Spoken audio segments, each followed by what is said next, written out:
रमोला सिकंद, मैं तो डरता रहा जैसे वो आती थी बड़े बड़े बिंदे लगा के। आपने बंदूक भी लेके सब कुछ लेके घूमती थी मैं, बट ये कैरेक्टर तो आज भी प्रेजेंट है घर घर में। बिल्कुल। आजकल आपकी वीडियो एक बहुत वायरल हो रही है जी माता की चौकी। जी, आप पे माता आती है? बहुत बड़ा शब्द है। मुझ में माता आती है मुझे नहीं पता, हाँ। लेकिन माता आके मुझे ब्लेस जरूर करती है। कैसा होता है, मतलब क्या होता क्या है? ये मेरी शुरुआत हुई थी मयूरी से, या तेलुगु फिल्म थी। और अगर आज हम बायोपिक्स की बात कर रहे हैं, the first biopic was Mayuri and नाचे मयूरी। जितने भी बायोपिक्स बने हैं उसमें किरदार कोई और निभा रहा है। ये एक पहली फिल्म ऐसी थी, कहानी मेरी थी और मैं खुद हीरोइन थी।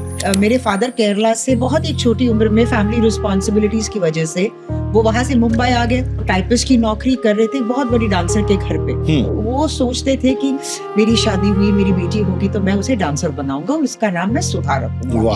क्योंकि वहाँ जिस जगह पे वो काम कर रहे थे, the dancers name was Sudha Doraiswamy. Okay. मैंने मेरे ग्रैंडमदर से कहा कि मैंने कहा तुम दिन भर मुर्गन करती हो, मैं भी उस भगवान से मिलना चाहती हूँ। हम गए, बस उसने स्टार्ट की होगी कुछ 10 किलोमीटर में हेड ऑन कोलिजन, 2 बसों की टक्कर। 4-5 दिन के बाद I had a small fracture. इन्होंने क्या किया, थोड़ा सा एक कट था मेरे राइट एंकल पे, उन्होंने स्टिच कर दिया, प्लास्टर ऑफ पेरिस डाल दिया, क्या अनर्थ कर दिया मुझे नहीं पता। 15 दिन उन्होंने बहुत कोशिश की, तब तक तो गैंग्रीन सेटल हो गया था, तो वाज लाइफ और डेथ।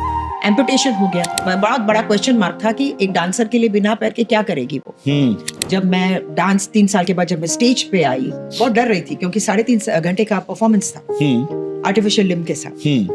मैंने कहा किसी को इनवाइट मत करना अपा, जस्ट एक फैमिली मेंबर्स हो, अपने लिए मैं डांस करना चाहती हूँ। जैसे कर्टन खुला, there were 1000 people in the auditorium, jam packed auditorium. एक स्टेप मैंने आगे लिया, मैं पीछे हुई, मैंने कहा, मेरी ग्रैंडमदर बैठी थी, हमने मुर्गन के पैर पड़े और अगर वाकई में वो हमारे कुलदेव है किसी रूप में, आज वो मुझे यहाँ दर्शन देंगे तब मैं मानूं। जैसे ये आइटम शुरू हुआ, एक ब्राह्मण आया ऑडिटोरियम के अंदर, एक ही सीट खाली थी, अपा के पास आके वो बंदा बैठा, बोला शो के बाद, प्रोग्राम के बाद अपनी बेटी को ये कपूर जरूर दे देना। कपूर हाथ में दिया मुझे, मैंने पर्स खोल के देखा, उसमें मुर्गन का फोटो था। मेरे फादर 3 दिन जब आईसीयू में थे, एंड मेरे फादर हमेशा बोलते थे तुम टेंशन मत लेना सुधा, जब मैं जाऊंगा ना मुर्गन आएगा मुझे लेने। मैं ऐसी बैठी हूँ आईसीयू में के बाहर, सडनली मुझे एक पीकॉक दिखा। जैसे मैंने वो पीकॉक को देखा ना, मैंने कहा 10 मिनट में न्यूज आना है। विदिन 5 मिनट्स डॉक्टर ने सेड ही इज सिंगिंग। मैंने कहा I know, I said legend, he has come to take. Within 5 minutes he passed.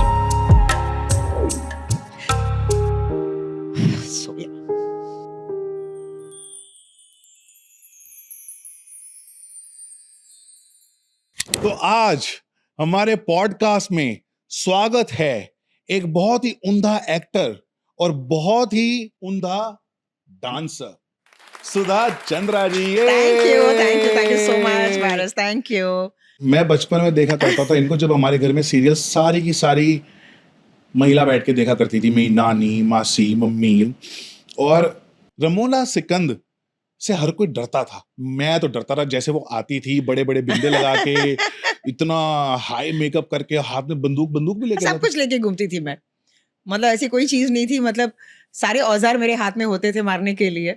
और रात को 11 बजे आके मैं लोगों को डराती थी। पर खुशी की बात यह है कि डरते तो थे पर देखना हर कोई चाहता था। हाँ। तो this was one character that people love to hit. जी। शादी ब्याह में भी जाता था ना, तो कोई ना कोई ऐसी वहां पे रमोला दिखी जाती थी जो बड़े बड़े बिंदे लगा के आती थी। इनफैक्ट रमोला सिकंद जो कैरेक्टर है ना, हाँ। मैं इसलिए इंस्पायर हुई हूँ क्योंकि ऐसे कैरेक्टर्स को मैंने हर घर में देखा है।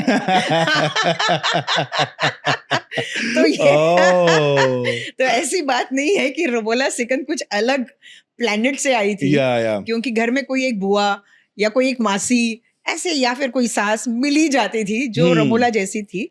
पर चूंकि हम टेलीविजन कर रहे थे तो एक नॉच ऊपर था कि मतलब ये लोगों को मारती थी, खून करती थी जी। बट ये कैरेक्टर तो आज भी प्रेजेंट है घर घर में। बिल्कुल, ये बात तो करेक्ट है और ये सालों से चलती आ रही है और चलता रहेगा। चलता रहेगा। हाँ जी। रमोला सिकंद तो बहुत बाद की बात है। जी। उससे पहले आपने कितनी मूवीज करी हैं और भी कितने सारे शोज किए हैं। यस, एक्चुअली मेरी शुरुआत हुई थी मयूरी से। तेलुगु फिल्म थी जी। और ये फिल्म मेरी कहानी पर आधारित थी जी। और अगर आज हम बायोपिक्स की बात कर रहे हैं, the first biopic was Mayuri and नाचे मयूरी. रियली? अनफॉर्चुनेटली उसके बारे में कोई जिक्र ही नहीं करता. बताओ फिर उसके बारे में कुछ. मुझे दुख इस बात की है, मतलब जब लोग बोलते हैं दिस इज अ बायोपिक, आजकल ये बायोपिक बन रहा है, बोलते हैं हेलो बॉस, सबसे पहले बायोपिक हमने बनाई थी. एंड जितने भी बायोपिक्स बने हैं उसमें किरदार कोई और निभा रहा है. ये एक पहली फिल्म ऐसी थी, कहानी मेरी थी और मैं खुद हीरोइन थी. Really? Yes, Mayuri was my story, Nachi Mayuri was my story, and I played the heroine. तो आज तक हिस्ट्री ऑफ सिनेमा में ऐसा हुआ नहीं है. वाओ. तो इस बात को नजरअंदाज क्यों किया जा रहा है? मुझे वो शॉर्ट में स्टोरी बताओगे कि आपकी कैसे हुई वो स्टोरी, क्या स्टोरी थी वो? एक्चुअली कहानी ये थी कि मैं मतलब जब मैं 3 साल की थी तब से मैं डांसर, मतलब मेरी माँ हमेशा से चाहती थी कि मैं डांसर बनूं. जी. और कहते हैं ना कि मेरे फादर केरला से बहुत ही छोटी उम्र में फैमिली रिस्पॉन्सिबिलिटीज की वजह से वो वहां से मुंबई आ गए. ओके. अब एक्स्ट्रा इनकम के लिए वो टाइपिस्ट की नौकरी कर रहे थे बहुत बड़ी डांसर के घर पे. तो वो ऐसे लेटर्स टाइप करते थे किसी शोज के लिए. तो वो सोचते थे कि मेरी शादी हुई, मेरी बेटी होगी तो मैं उसे डांसर बनाऊंगा और उसका नाम मैं सुधा रखूंगा. क्योंकि वहां जिस जगह पे वो काम कर रहे थे, the dancers name was Sudha Doraiswamy. Okay. तो ये एक अलग ट्रैक चल रहा था, जैसे हम बोलते हैं ना फिल्मों में अलग अलग ट्रैक्स चलते हैं. जी जी जी. यहाँ मेरी माँ वो डांसर बनना चाहती थी पर वो नहीं बन पाई. तो वो उसका ये था कि मेरी शादी हुई, मुझे बेटी होगी तो मैं उसे डांसर बनाऊंगी. अब कहते हैं ना कि जब दो इंडिविजुअल लोग एक ही सोच लेके घूम रहे हैं तो ऊपर वाला भी इनको मिलवा देता है. हाँ, तो इनकी शादी हो गई. हाँ. जैसे वो चाहते थे एक बेटी पैदा हो गई. तो मेरे फादर ने कहा सुधा नाम. ठीक है. मेरी माँ ने कहा डांसर. ओके. डैडी ने बोला ओके. ओके. तो वैसे मैं सुधा चंद्रन एक डांसर के रूप में, मैं मतलब 3 साल की उम्र में मेरी माँ मुझे डांसिंग स्कूल लेकर गई और मैं बहुत छोटी थी तब. लोग बोलते कि were you born to dance? मैंने कहा I don't know whether I was born to dance but I was destined to dance. क्योंकि ये मेरी माँ का एक ख्वाब था. बिल्कुल. और एक बहुत बड़ी रिस्पॉन्सिबिलिटी होती है हर बच्चे पर कि माँ बाप के कुछ अधूरे सपने जब आपको साकार करने होते हैं ना, तो बहुत बड़ी रिस्पॉन्सिबिलिटी होती है. बिल्कुल. और मैं बहुत प्राउड फील करती हूँ कि मैंने उनके वो सारे सपने साकार किए. बिल्कुल. सो आई फील वेरी हैप्पी. तो ऐसे ही मैं डांसर बन गई.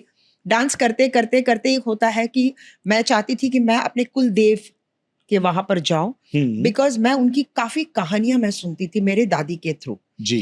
तो वो बोलती थी कि हम बहुत गरीब हैं, बट पता नहीं वो लॉर्ड कार्तिक, हमारे तमिल में हम उनको लॉर्ड मुर्गा बोलते हैं, मुर्गन. मुर्गन की वजह से ये हुआ, मुर्गन की वजह से वो हुआ. तो मैंने मेरे ग्रैंडमदर से कहा कि मैंने कहा तुम दिन भर मुर्गन मुर्गन करती हो, मैं भी उस भगवान से मिलना चाहती हूँ. तो जैसे मेरे 10th एग्जाम्स मैंने खत्म किए, मैंने कहा अपा हम निकले. तो अपा ने कहा कि थोड़े पैसों की तंगी है, अब नहीं जा सकते. मैंने कहा तो 12th खत्म हुआ. मैंने कहा अपा अब तो जा सकते हैं. मैं बोला चलो. अब मैं कुछ फंड्स बेचारे अपने ऑफिस से निकाल के हम गए.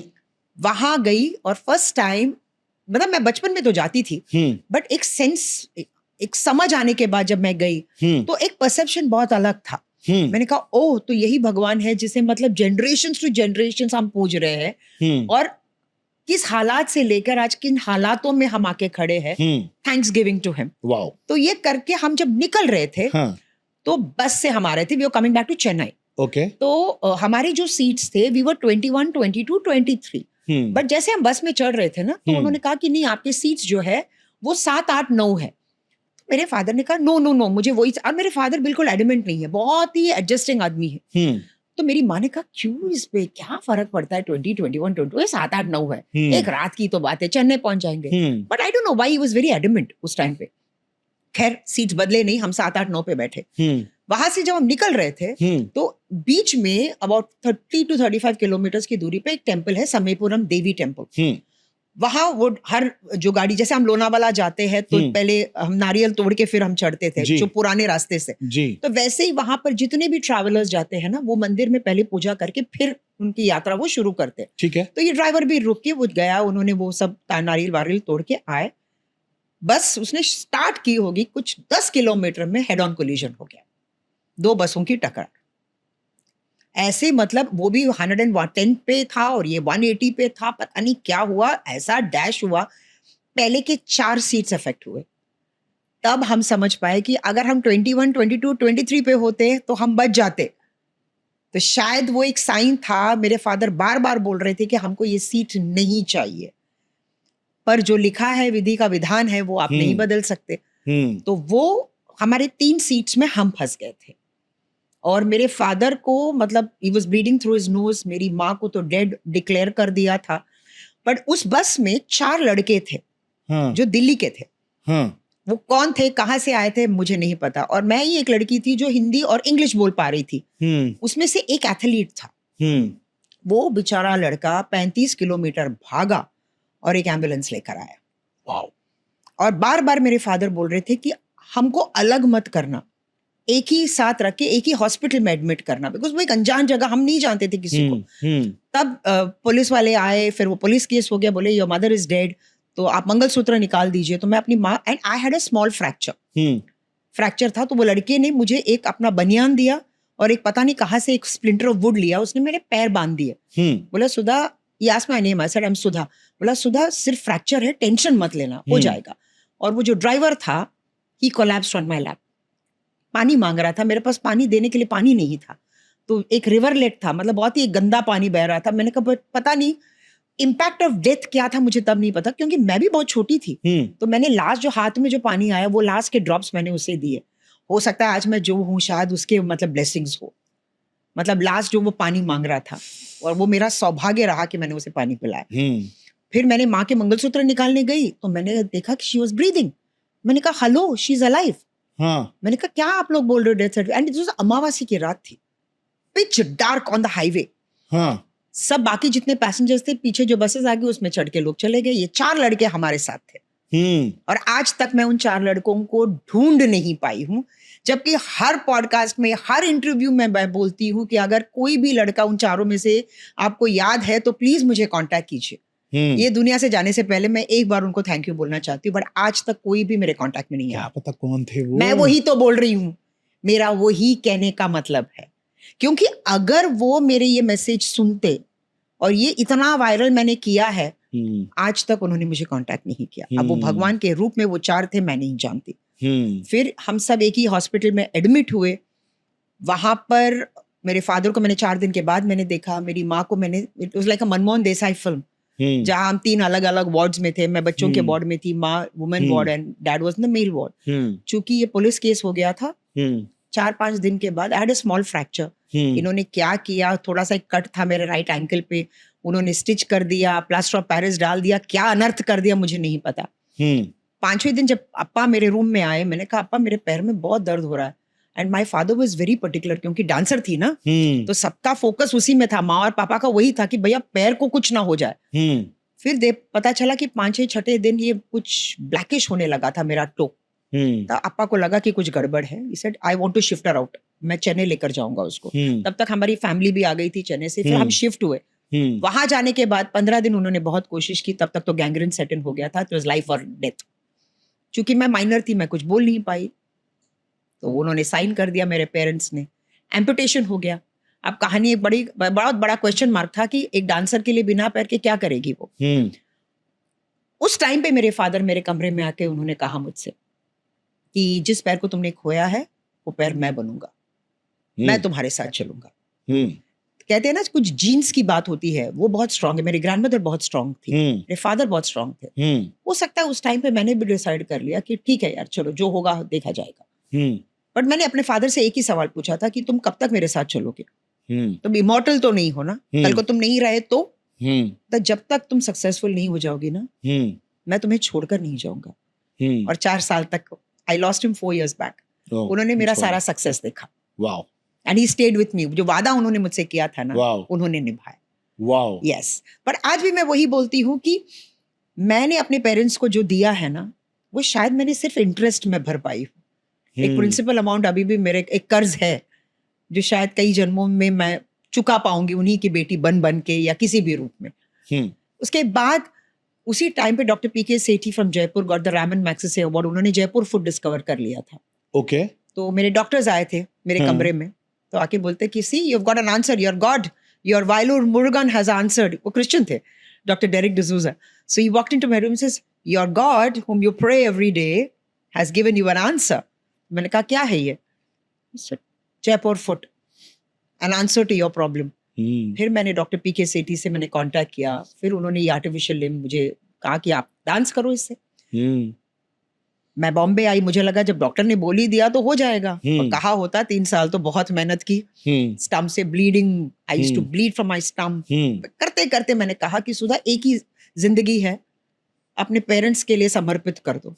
उनका एक ही ड्रीम था तुम्हें डांसर बनाने का, और मैं, आज लोग बोलते हैं मैनिफेस्टेशन, मैं तब और आज मैं एक ही चीज जानती हूँ, जब मैं भगवान के सामने मैं बेमतलब नहीं जाती हूँ, जिस दिन वहां जाके मैं रोई, मुझे मेरे सवालों का जवाब मिलता है।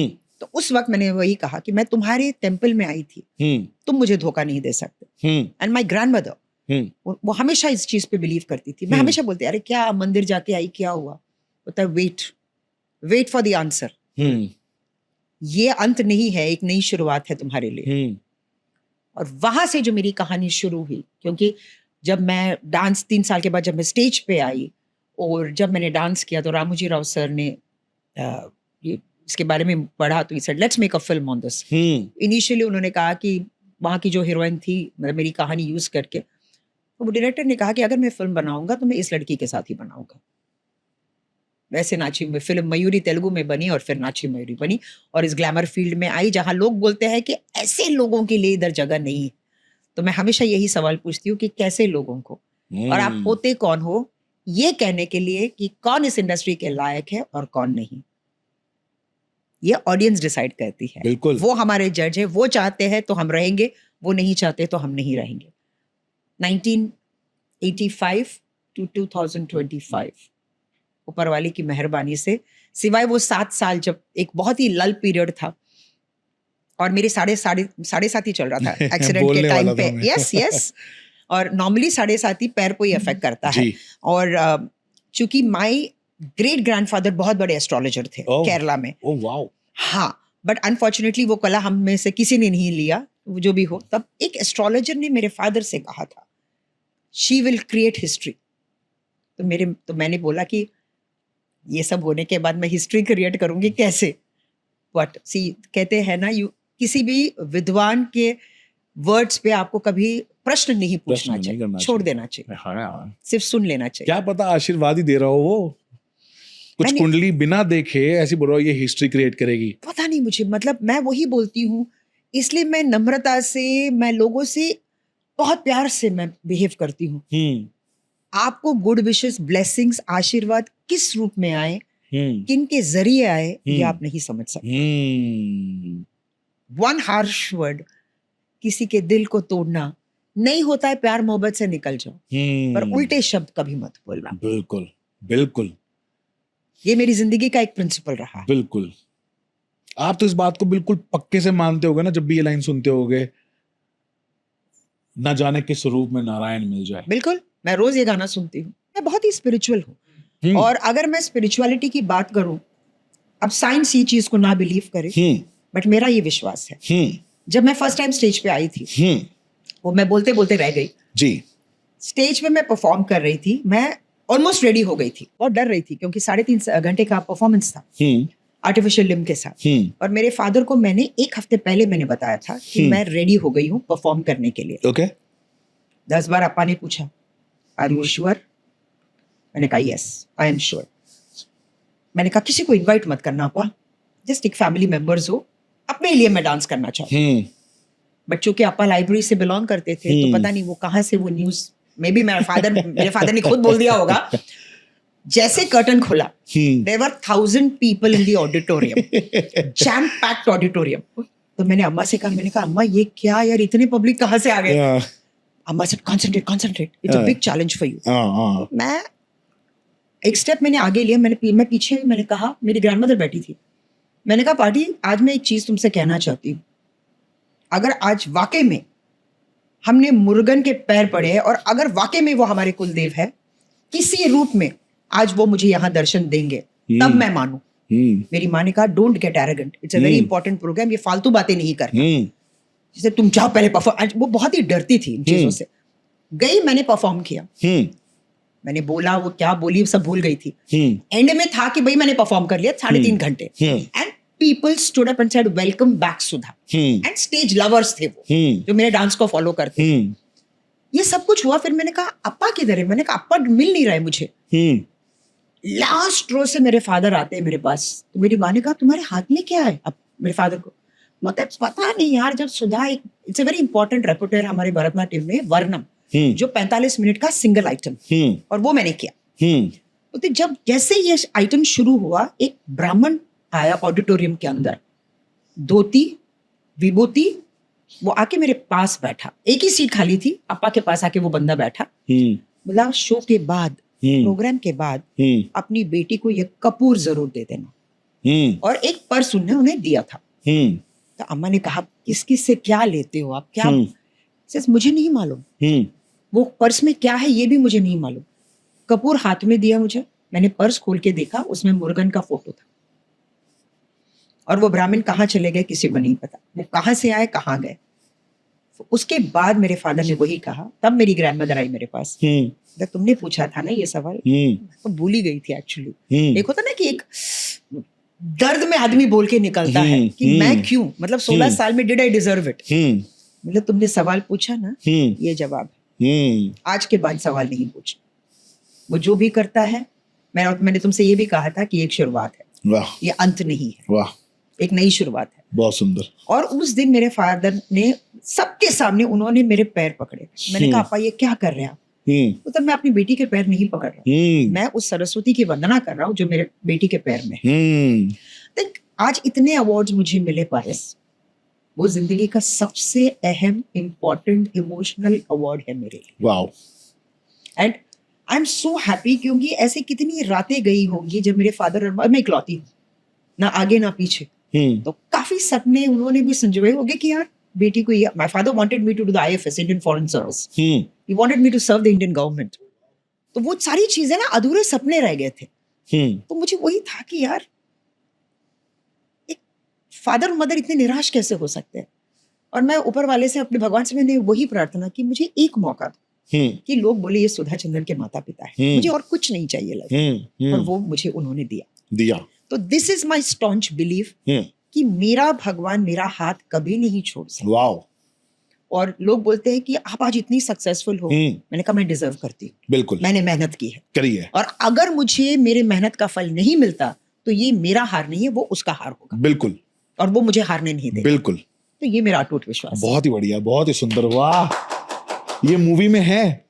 ये मूवी में तो नहीं है ये मेरी जिंदगी की मूवी में है। तो मूवी में यही है कि वो एक डांसर थी, हाँ। कुछ कमर्शियल एलिमेंट्स ऐड किए थे, because otherwise it will be a drab documentary. तो जो हीरो है वो मुझसे प्यार करता है कि जब एक्सीडेंट हो जाता है तो मुझे छोड़ देता है, लात मार देता है, और ये लड़की फिर खड़ी होती है, और जैसे वो सक्सेसफुल होती है ये वापस उसकी जिंदगी में आता है, और फिर ये लड़की बोलती है कि अब जो दुनिया मैंने बसाई है उस दुनिया में तुम्हारे लिए कोई जगह नहीं है, और वो दरवाजा बंद करती है। That was the climax. एक नारी शक्ति की जो हम बात आज कर रहे हैं, वो आज से 40 साल पहले उस फिल्म में दिखाया गया था कि अगर एक लड़की चाहती है या एक औरत चाहती है तो वो अपनी किस्मत को पलटाकर वो एक नई किस्मत लिख सकती है। बिल्कुल।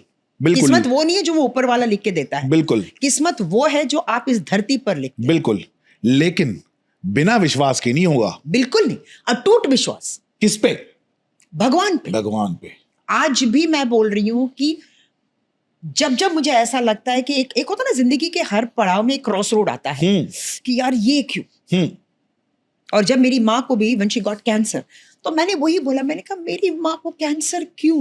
वो नॉनवेज नहीं खाती थी, and she got cancer of rectum, जो नॉनवेज और रेड मीट खाने वालों को होता है। मैंने कहा हे भगवान, ये तुमने क्या कर दिया? और तब भी मुझे ऐसा लगा कि किसी ने बोला इधर जाओ उधर जाओ, तब मेरे फादर ने मुझे बिठा के कहा अगर वो चाहता है ना तो वो सरवाइव करेगी, अगर नहीं चाहता है ना तो जाने दो। You need a heart of stone to say that. Stone भी मैं नहीं बोलूंगी, ये एक बिलीफ है। उनका ये मानना था if Murugan can not do it, nobody can do it. ये उनका अटूट विश्वास था। And even when she was sinking, तो मैं बोल रही थी अपा जा रही है, वो जा रही है, मुझे जाने दो, अब उसको मत रोको, अपने पैशन से उसको मत रोको, मुक्ति दो, नहीं तो वो बेचारी अटके रहेगी यहाँ पे। इच्छा मत बनाओ, इच्छा मत।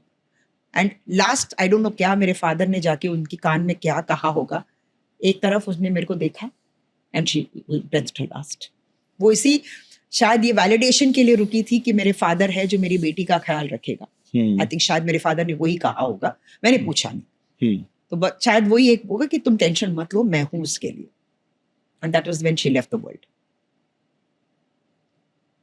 है तो चीज है. तो तब होता है ना कि यार ये क्यों हो रहा है, ये क्यों हो रहा है. बट यही दुनिया है, सच्चाई है, यही सच्चाई है. कल माँ थी, आने वाले कल में मैं हूं. यही है.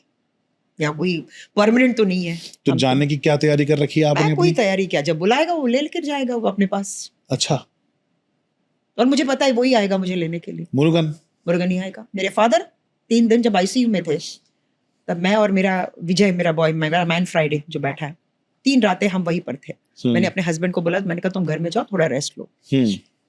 और 3rd डे नाश्ते के लिए मैंने विजय को भेजा. मैंने कहा तुम जाओ और सर को भी लेकर आना. और मैं बैठी थी आईसीयू में.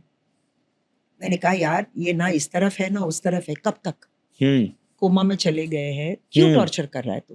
एंड मेरे फादर हमेशा बोलते थे तुम टेंशन मत लेना सुधा, जब मैं जाऊंगा ना मुरुगन आएगा मुझे लेने. मैं ऐसी बैठी हूँ आईसीयू में के बाहर, सडनली मुझे एक पीकॉक दिखा.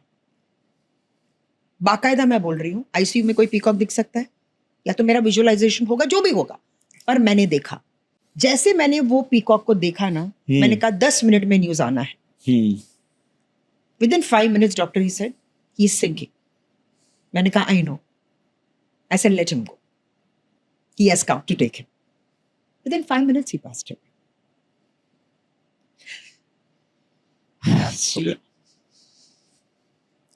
तो इस चीज की शांति भी मिलती है. अच्छा लगता है कि मुरुगन आया लेने, उस चीज से सेटिस्फेक्शन फील होता है.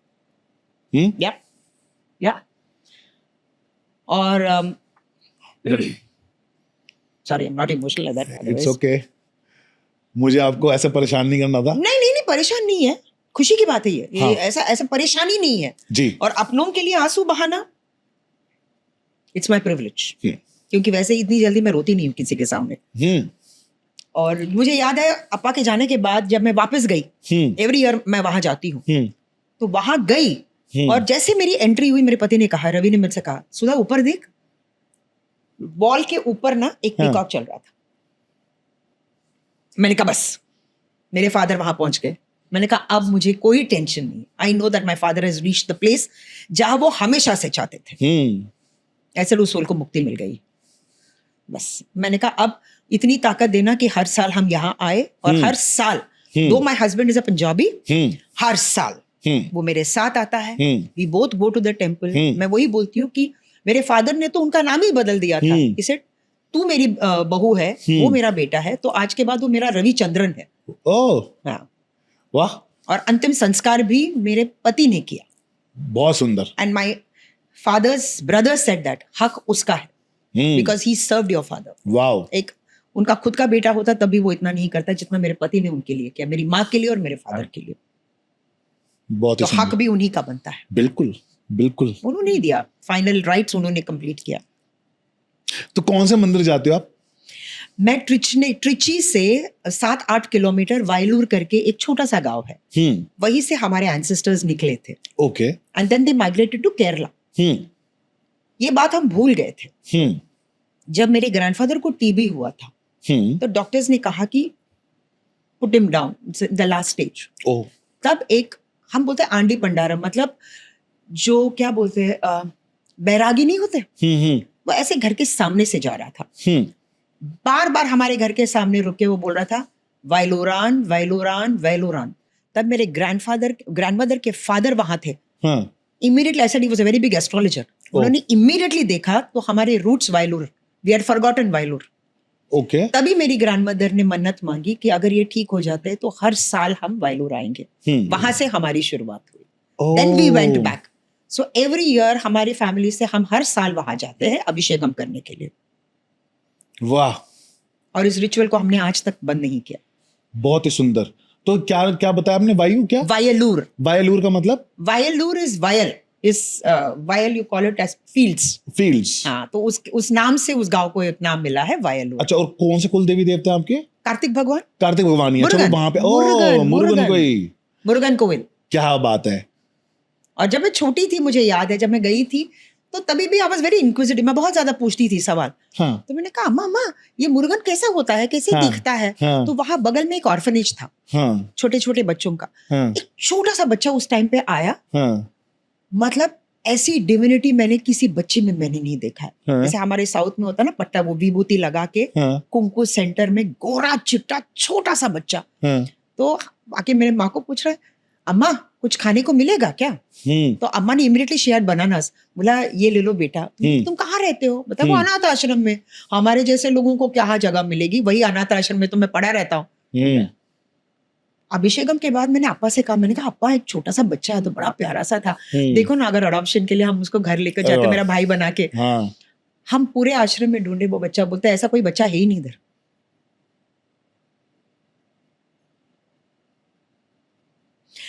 तो मैं वही बोल रही हूँ कि हम मूर्ख इंसान हैं, हम पहचान नहीं पाते। कितनी बार वो हमारे सामने आते हैं, कभी सांप के रूप में, बिकॉज सांप जो है वो उनका वाहन है पीकॉक, और पीकॉक के पैर के नीचे स्नेक है।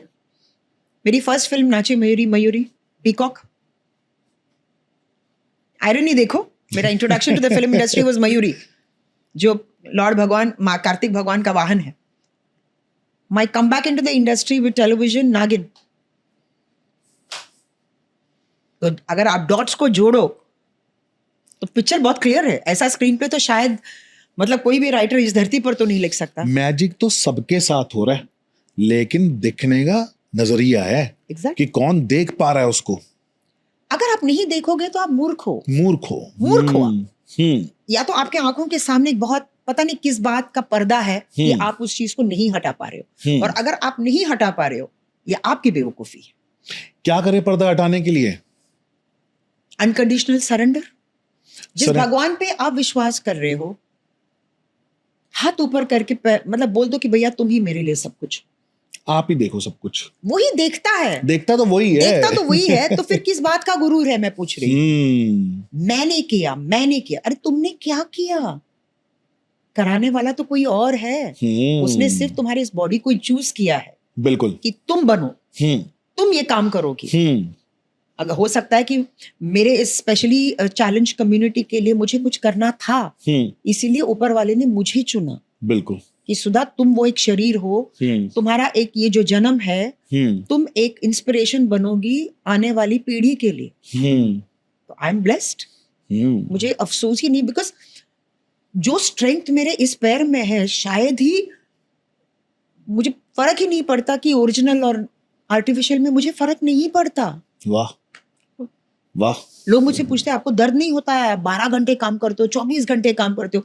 क्योंकि इनिशियली जब मैं काम करती थी तो मैं 22-23 घंटे काम करती थी। तो लोग कहते तुम थकती नहीं हो?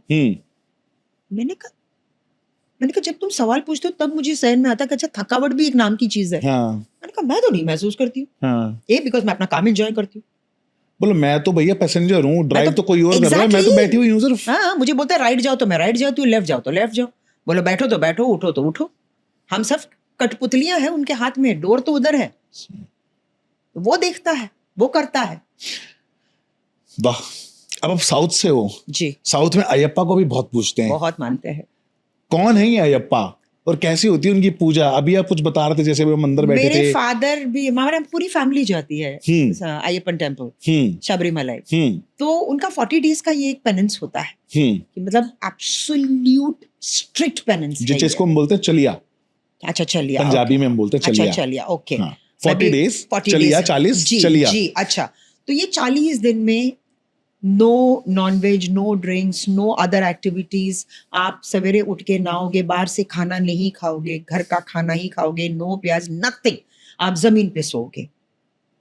And when you take the track, जब आप जा रहे हो, ट्रैक नहीं बोलते, पिलग्रिमेज के लिए जब आप निकलते हो, तो जब माला डालते हो तो वो और भी स्ट्रॉन्ग आपके, मतलब कहीं से भी आप चूक नहीं कर सकते अपनी जिंदगी के इस रूटीन में। जब आप वहां जाओगे, there is an irumudi, what they hold in their head.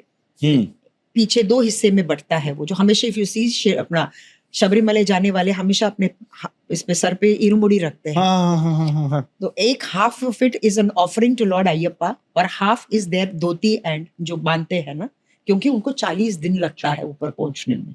You know पहले व्रत लेके लोग 40 दिन ट्रैवल करते थे। अब चूंकि लोग बाहर चले गए तो 40 डेज वो ऑब्जर्व करके फिर शबरीमला जाते हैं। ओके। यस, तो हमारे फैमिली में भी है वो, मतलब हमारे फैमिली में सब जाते थे। और जो उन एक ग्रुप को लीड करते हैं उनको गुरुस्वामी बोलते हैं, वो इनको लेकर जाते हैं। तो हमारे में मेरे फादर के मामा जो थे वो गुरुस्वामी थे।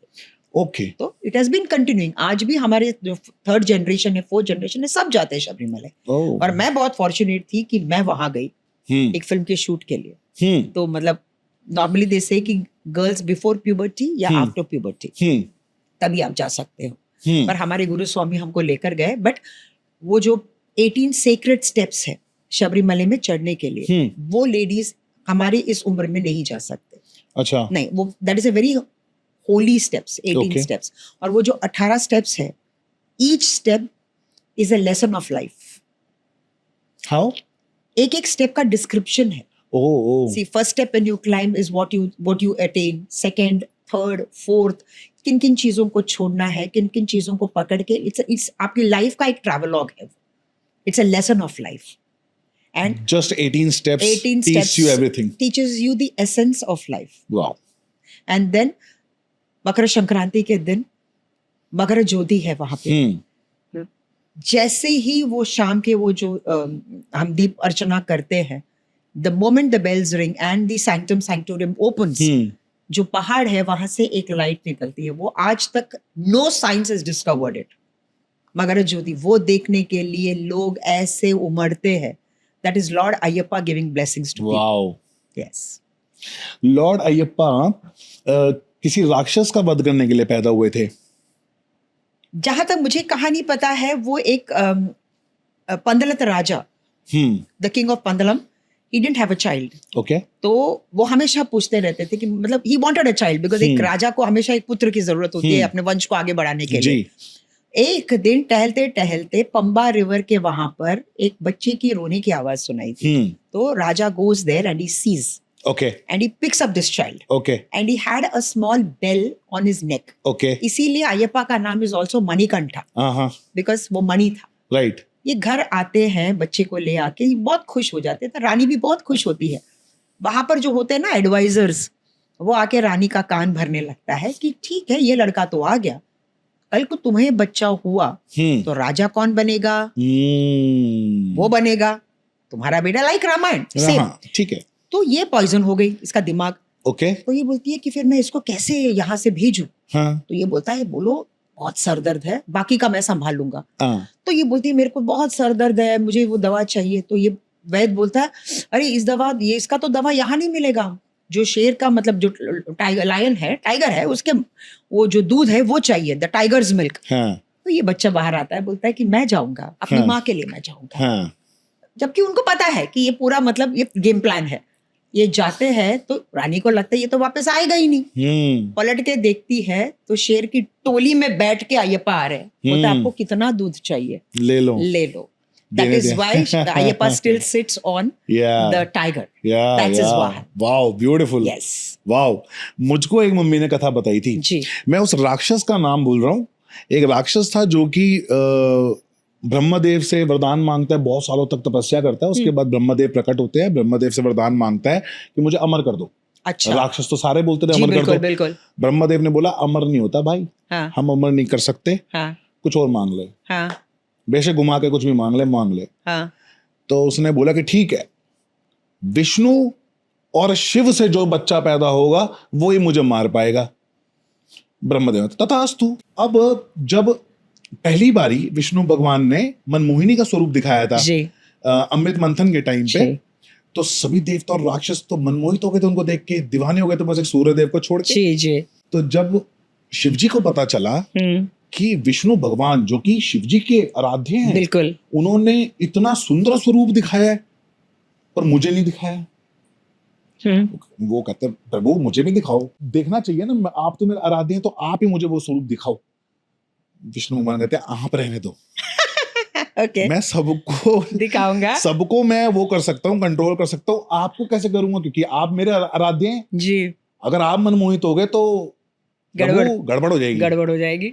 शिव जी कहते हैं मैं नहीं मानूंगा जी, मुझे तो स्वरूप के दर्शन करने हैं। मुझे भी करने। विष्णु भगवान ने कहा ठीक है, आंख बंद करिए आप। जब आप अपनी आंख खोलेंगे तो आप उस मनमोहिनी स्वरूप को पाएंगे। शिव जी ने आंख बंद कर ली फटाफट से कि ठीक है प्रभु, खोलूं क्या खोलूं? उन्होंने बोला खोलो। लड़की की आवाज आई, अब खोलो शिव। वो जैसे ही खोला, शिव जी ने देखा हो तो मंत्रमुग्ध कि इतनी सुंदर और मनमोहिनी। जैसे शिव जी को देखा कि वो इतने मनमोहित हो रहे हैं, वो करके भगने लगी अपने जैसे वो नखरे होते हैं ना, अदाएं वो सब फेंकने लगी।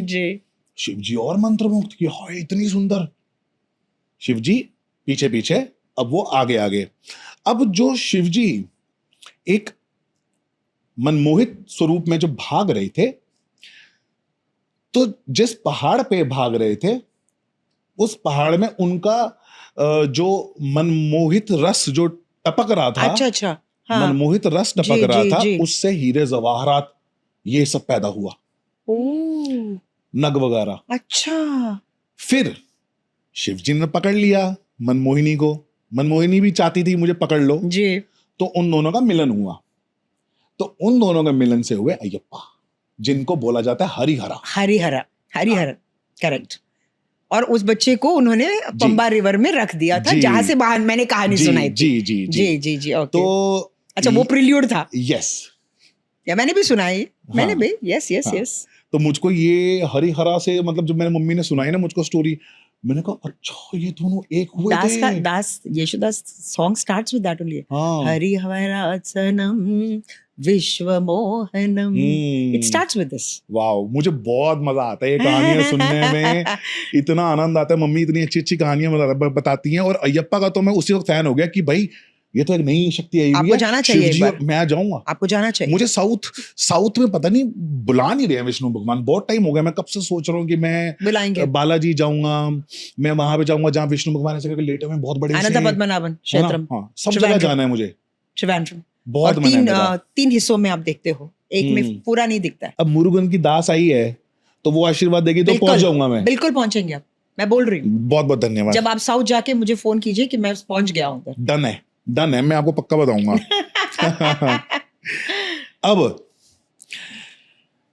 आजकल आपकी वीडियो एक बहुत वायरल हो रही है जी, माता की चौकी। जी, आप पे माता आती है? बहुत बड़ा शब्द है वो। मुझ में माता आती है मुझे नहीं पता। हाँ। लेकिन माता आके मुझे ब्लेस जरूर करती। कैसा होता है, मतलब क्या होता क्या है? मुझे भी अच्छा चलो पहले मैं ये जानना चाहूंगा कि आप माता से कनेक्ट कब हुए, क्योंकि आप तो मुरुगन वाले। बिल्कुल। और फिर आप माता पे हो भी, तो ये थोड़ा सा मुरुगन की माँ है। मुरुगन की माता है। और ये कनेक्शन मुझे चूंकि because I am married to Punjabi, मेरे हस्बैंड पंजाबी हैं, तो शादी के बाद मेरे फादर इनमें बहुत बिलीव करते हैं कि कुल देवी देवताओं के हर साल जाके पूजा करने की जरूरत है। बहुत इंपॉर्टेंट है आपके जनरेशंस के लिए, आने वाली पीढ़ी के लिए, कि हमसे कोई गलती ना हो, कभी बोलते ना पितृदोष, वो नहीं होना चाहिए। तो मैंने अपने हस्बैंड से मैंने पूछा, मैंने कहा रवि हमारी कुल देवी कौन है? मुझे जहां तक याद है श्रद्धा, I think it's Vaishno Devi. मैंने कहा, तो मेरे पापा ने पूछा आप लोग जाते हो कि नहीं? तो मैं तो नहीं गया हूँ, बट मेरे बड़े भाई साहब जाते थे। तो मेरे फादर ने कहा फिर रुका क्यों? दरअसल आप लोगों को जाना चाहिए। हस्बैंड का मुझे नहीं पता। मेरे फादर ने कहा इसी साल से तुम दोनों जाओगे। वहां से हमारी वैष्णव देवी का ट्रिप शुरू हुआ। अरे वाह। तो 95 में मेरी शादी हुई एंड फ्रॉम 96 97 हमने शुरुआत की। अच्छा, तब से हर साल जाते हो? हर साल हम जाते हैं। कौन से महीने में जाते हो? हम नॉर्मली जनवरी एंड फरवरी फर्स्ट वीक में जाते हैं। वो ठंड ऑलमोस्ट खत्म, मतलब एक तो भीड़ नहीं होती। हाँ. और जब मैं पहली बार गई ना, तो वो गुफा खुला हुआ था। मतलब मुझे याद आ रहा था वो गाना चंचल साहब के, तूने मुझे बुलाया शेरा वाली है, और मैंने देखा था कि लोग वो गुफा से जा रहे हैं। तो मैं खड़ी रही, तो मेरे हस्बैंड ने कहा कि क्या सोच रही है तू? मैंने कहा रवि मुझे नहीं पता मैं जा पाऊंगी कि नहीं। देवी का नाम ले, जय माता दी बोल, निकल जाएगी। मुझे इस बात का डर था ना, क्योंकि पैर फोल्ड नहीं होते। करेक्ट। तो मैंने कहा कहीं मैं अटक गई तो बुरा हो जाएगा। पर मेरा एक विश्वास था कि माँ ऐसा तो नहीं करेगी। मेरे हस्बैंड ने बोला जय माता दी बोल, चली जा, मैं पीछे हूँ। कई बार ऐसा होता है ना, आगे माँ है पीछे पति है, तो वो बल और हो जाता है। बिल्कुल, कि मेरा पति मुझे गिरने नहीं देगा और माँ मुझे आगे कुछ गलत नहीं होने जी देती। जी जी। मैंने कहा जय माता दी, मैं अंदर गई और मैं बाहर आई। हाँ रवि बोलता है देखा मैंने बोला ना हाँ कुछ नहीं हुआ, तू अटकी हाँ। भी नहीं। हाँ, मैंने कहा हाँ रे मैं हाँ। अटकी नहीं, इतनी सी है इतनी सी और इतनी सी है। और जय माता दी बोलते बोलते बोलते बोलते। अच्छा एक तो बोलते ना कि हमको ऐसे पैर फोल्ड, ये तो फोल्ड हो जाता है, हाँ। ये नहीं फोल्ड होता मेरा। हाँ तो मुझे वो डर था कि कहीं मेरा वो पैर अटक ना जाए, हाँ फिर क्या होगा, हाँ। फिर ना इधर ना उधर। बट एक है ना, मैं हमेशा कहती हूँ अटूट विश्वास, अटूट विश्वास। वो कभी तुम्हें गिरने नहीं देगी। भले हम्म तुम्हारे साथ थोड़ी सी छेड़छाड़, परीक्षाएं, ये सब कुछ ठीक है, बट वो सही वक्त पे आके वहां से मेरा एक रिश्ता शुरू हुआ। और उसी वक्त आई लॉस्ट माई मॉम। तो जब मैं माता वैष्णो देवी की गुफा में जाके जब मैं पिंड के सामने खड़ी थी, मुझे ऐसा लगा कि मेरी माँ वहां है। मैंने कहा मेरी एक माँ वहां पर मुझे मिल गई, मेरी माँ। और अब मैं इस नाता जो हमारा जुड़ गया है वो मैं नहीं तोड़ूंगी। मैंने कहा माँ 10 साल मुझे इतनी ताकत देना कि मैं, मतलब कई बार मुझे ऐसा लगता है कि जो चलना होता था ना, कि मैं पिट्टू पे जाके फिर वहां से मैं जाती थी चल के, बट वो चलना भी थोड़ा सा ऑक्सीजन लेवल्स ना। तो मैंने कहा माँ इतनी शक्ति देना कि मैं हर साल तुम्हारे पास आऊं, और इतनी शक्ति मुझे देना। तब किसी ने बोला कि वहां पर चौकी की बात चल रही थी, तो मैंने अपने हस्बैंड से बोला, मैंने कहा ये माता की चौकी क्या होती है? पता है एक जागरण होता है रात भर, और एक चौकी होती है जो 3-4 घंटे में हम करके फिर हम प्रसाद। मैंने कहा अच्छा ओके। तो फिर मैं बॉम्बे आई। मैंने कहा रवि मन में एक इच्छा है, चौकी करे क्या? वाह। वो साल और 2026 22-23 साल हो गए चौकी करते हो हर साल। साल की शुरुआत का फर्स्ट सैटरडे जो है वहां चौकी होती है, मुंबई में, हमारे घर में, हमारे कम्युनिटी हॉल में।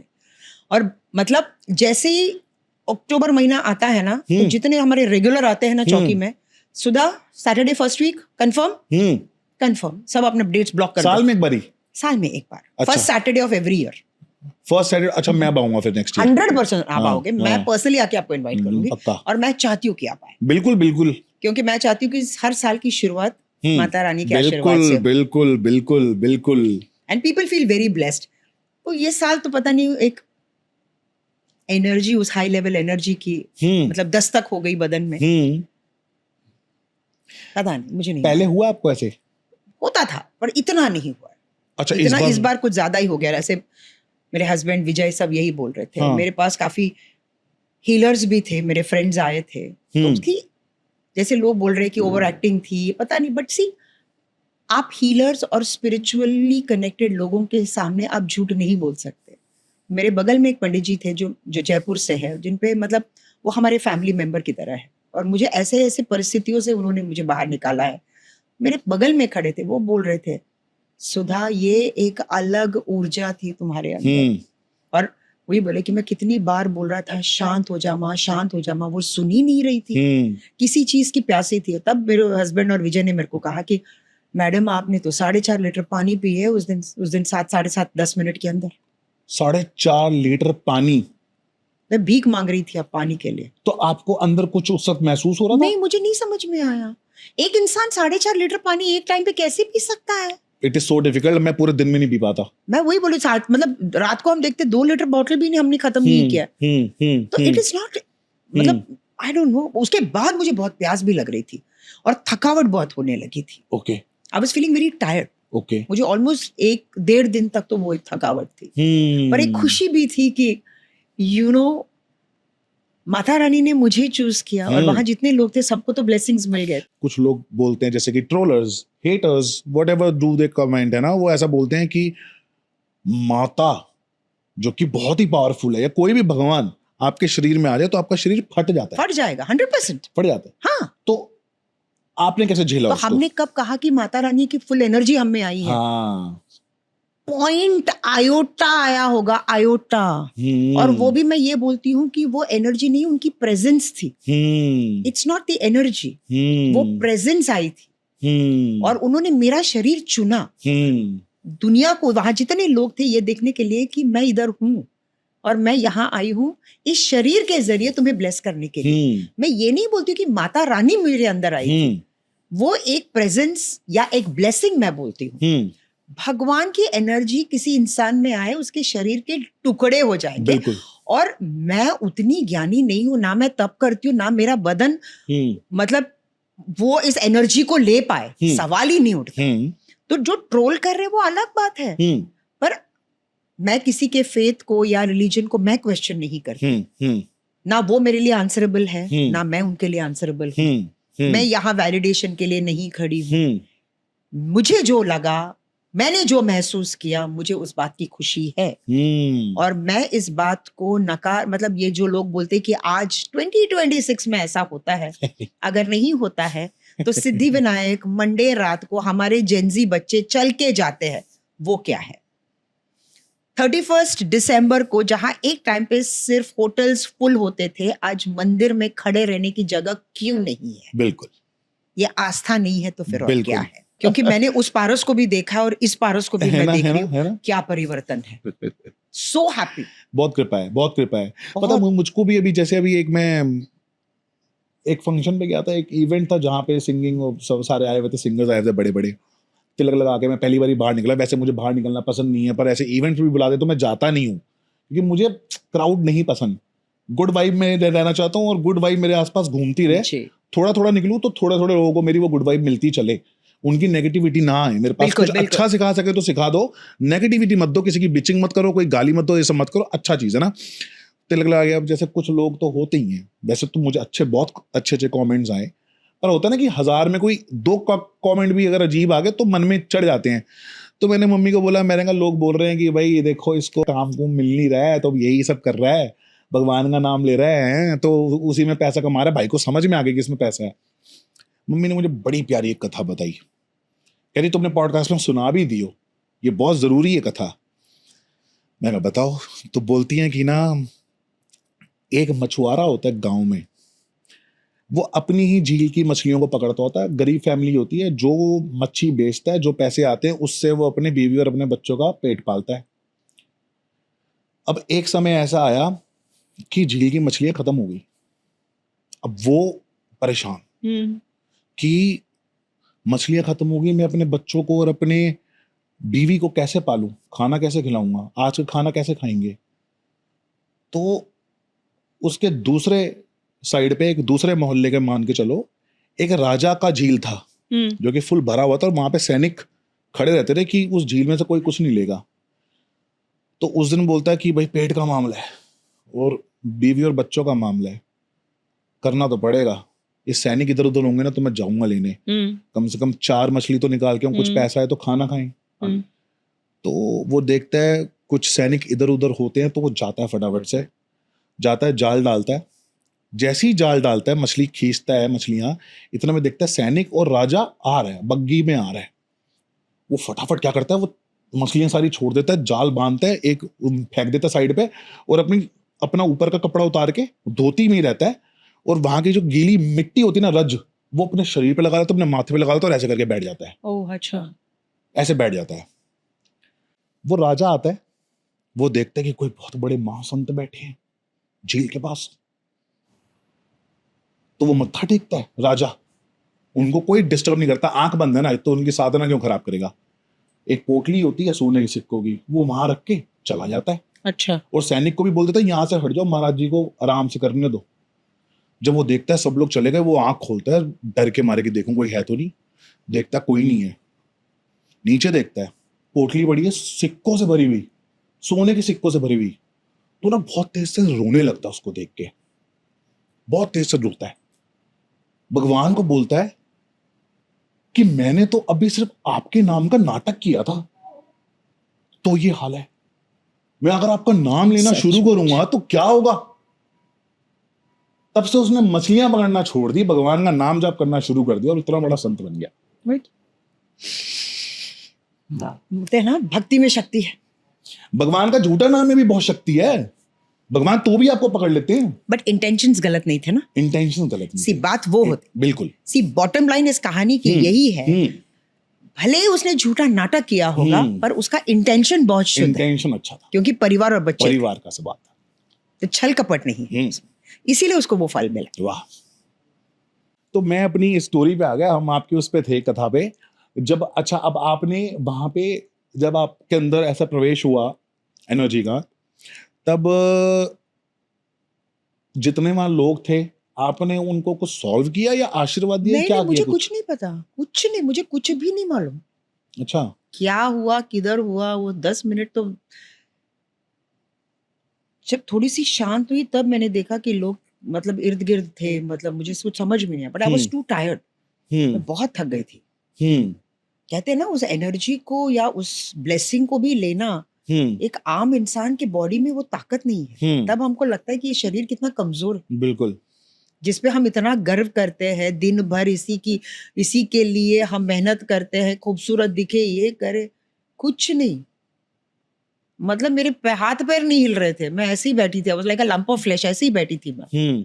और ये मुझे 1.5 दिन तक ऐसा ही था। नहीं तो मतलब ऐसा नहीं हुआ कि कोई आपके पास आया हो, कोई अपने कुछ प्रश्न बोल रहा हो या कोई प्रॉब्लम बोल रहा हो, क्योंकि हम जैसे दूसरी जगहों नहीं पे नहीं देखते नहीं हैं नहीं नहीं नहीं ऐसा कोई सॉल्विंग नहीं प्रॉब्लम नहीं नहीं नहीं है, नहीं नहीं कोई नहीं मत्था ना टेके आके, ना पैसे कोई टेक के नहीं नहीं गया। नहीं, वो सब मुझे नहीं, ना ना ना ना, मुझे वो अरे ना भैया, ना। अगर फिर ये तुम जो भी ट्रोलिंग में लगा, बकवास करने लगे, अपनी जरा उंगलियों को और अपने दिमाग को थाम लो। यहाँ पे किसी का पैसा लेके कुछ उपाय नहीं बताए गए या फिर आशीर्वाद नहीं दी गए कि तुम चल लो, है ना।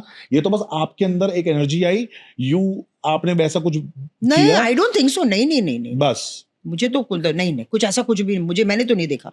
हाँ, ना लोगों ने मुझे कहा ऐसा कुछ। ओके ना ओके ना ओके, ना, वेरी ना, nice. No no no, it is purely spiritual connection.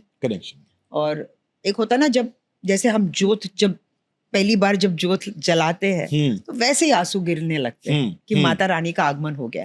और जब चौकी के बाद जब माता रानी जाती है तो मैं यही बोलती हूँ कि अगले साल का इंतजार रहेगा माँ, जल्दी आ जाओ। और बस इतनी ताकत दे आपको तो फिर ये होता है जल्दी साल खत्म हो, जल्दी साल खत्म हो। मैं तो अक्टूबर से एक्साइटेड हो जाती हूँ। तो फिर ये एक बार ही मत करो, 2 बार ही कर लो, जैसे मुझको भी मौका मिल जाए भी जल्दी आने का। वैसे भी आप आ सकते हो। नहीं, माता की चौकी पे डेफिनेटली, बट डेफिनेटली देखो, अगर वो चाहती है तो हो जाएगा। मैं बोलूंगा, मैं माता रानी से बोलूंगा करवा दो, एक और जल्दी से करवा दो। एक मीडियर में भी होनी चाहिए, कहते हैं अगर माता रानी चाहती है वापस आने को, my god, I would be more than happy to welcome her. मतलब हमारे लिए तो इससे बड़ी, मतलब हम खुशकिस्मत समझेंगे, हमारे भाग्य खुल जाएंगे। बट इतने भी हम सेल्फिश ना रहे, क्योंकि माता रानी को काफी घरों में भी जाना होता है, हमारे जैसे बहुत लोग हैं कतार में। नहीं, आ जाएंगी, कोई बात नहीं। उनके लिए क्या, एक छोटा सा अंश तो भेजना होता है। वो तो हमारे अंदर जो प्राण है सारे उन्हीं के तो हैं, सब कुछ उन्हीं के, सारा अंश तो उन्हीं का ही है ना। उनके लिए तो क्या ही मुश्किल है। उनके लिए मुश्किल नहीं है, हमारे लिए भी मुश्किल नहीं है। क्योंकि जब कोई चीजों को हमको साकार करना होता है तो वही ताकत देते हैं कि चलो हो जाएगा, करो, आगे बढ़ो, बस लगा के रखें, प्यार एकदम दे के रखें, उसी में अच्छे कर्म करो लाइफ में, जी, सब अच्छा होगा। जी जी, मीठे बोलो जी। ये जो आजकल नेगेटिविटी है, मतलब एक होता है ना कि जबान पे कंट्रोल ही नहीं है, कुछ भी बोल देते हैं। अरे एक बार तो सोचो, अगर तुम्हारे पास एक दिल है तो सामने वाले का दिल भी तो आप दुखा रहे हो। बिल्कुल नहीं चाहिए, हट जाओ ना, दूसरे रास्ते से निकल जाओ, बट ये शब्दों का प्रयोग मत करो। अभी आप पीछे वृंदावन भी हो गया है जी, वहां के बारे में बताइए, वहां क्या फील किया आपने? मैं तो कब से एक बार गई थी मथुरा, जब मैंने वहां परफॉर्म किया था। तो उसी तब वही था ना कि काम के सिलसिले में एक दिन रुके, इवेंट किया और भागे। बट इस बार मैं गई थी, हमारे फैमिली के, मतलब जिन्हें मैं अपना भाई मानती हूँ, वो जयपुर के हैं, तो उन्होंने भागवत रखा था। ओके। तो उसने कहा कि सुधा, भले तुम 7 दिन मत आओ, बट लास्ट के 3 दिन तुम्हें आना ही है। मैंने कहा भाई, एक भाई ने बहन को बुलाया, मैं आऊंगी। और वो मेरी ट्रिप, मैं इतनी एक्साइटेड थी क्योंकि मैं जा रही हूँ, कोई प्रोफेशनल कमिटमेंट नहीं है, कोई टाइम टारगेट नहीं है, भैया जाना है मथुरा, वृंदावन, गोवर्धन, बस यही है। वाह। तो मैं गई, फिर मैं वहां से हम गोवर्धन में थे। तो जाते पहले मैंने कहा परिक्रमा, मैंने कहा चल तो नहीं सकती, बोला नो मैडम, ई रिक्शा है। मैंने कहा चलो, अगर ऊपर वाले की यही मर्जी है ठीक है। ई रिक्शा में मैं गई, फिर मंदिर कुछ ऊपर थे, तो उन्होंने कहा आप ऊपर चढ़ सकते हो। मैंने कहा हाँ।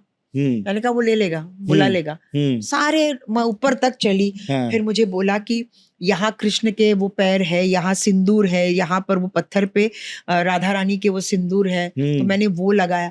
हर चीज को मैंने मतलब महसूस किया। यस, क्योंकि मैं भक्ति में इस कदर लीन थी। और मैं बोले कि ये परिक्रमा है, ये रास्ता है, तो मैं वही सोच रही थी। अच्छा, मेरी इमेजिनेशनरी पावर कुछ ज्यादा ही है। मैंने कहा अरे वो इरा क्या होगा जब कृष्ण जी यहाँ होंगे, जब राधा रानी यहाँ होगी, तो ये पूरी मतलब ये जगह क्या होगी। Then उसके बाद मैं गई बाके बिहारी, क्योंकि मेरी बड़ी तमन्ना थी। तो वहां गई तो इतनी भीड़ मतलब मैंने कहा कि सुनामी तो मैंने देखा है, बट आदमियों की मतलब जनसंख्या की सुनामी मैंने वहां देखी है। छोटे छोटे बच्चे, 3 महीने 2 महीने के बच्चों को लेकर, तब मैंने वही कहा, मैंने कहा इसी को बोलते हैं आस्था। मतलब यहाँ you can cheat 140 crore people, आप चीट नहीं कर सकते। बिल्कुल, कुछ तो सच्चाई है और यही सच्चाई है। और मैं गई, मैं मिली, और वहाँ जो गोस्वामी खानदान के वो जो हेड थे उनसे मैं मिली, आशीर्वाद मुझे मिला। मैंने कहा बस और क्या चाहिए।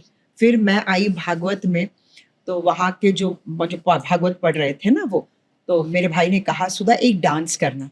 अच्छा। तो मैंने किया। अरे वाह। हाँ, तो आई परफॉर्म देयर। तो मुझे ऐसा लगा कि मैंने अपने इस कला को मैंने समर्पित किया कृष्ण भगवान के चरणों में।